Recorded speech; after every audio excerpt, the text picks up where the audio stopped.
A powerful ode to beauty, love, tranquility, and creativity, this sophisticated masterpiece comes to Christie's from the outstanding collection of Robert F. and Patricia G. Ross Weis. Widely considered the most consequential year of the artist's output since inventing Cubism decades earlier with Georges Braque, 1932 marked numerous creative and professional milestones for Pablo Picasso. In June of that year, he opened his first major retrospective, revealing his latest body of work, featuring the unmistakable presence of a new muse, Marie-Thérèse Walter. Picasso and Marie-Thérèse Walter had met in 1927 outside the Galerie Lafayette in Paris. The artist was captivated by her statuesque beauty.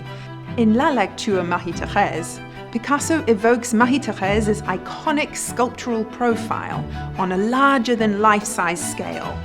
The curvature of her face is projected forward against the richly textured black panel, posited in dramatic contrast to the creamy pastel tones.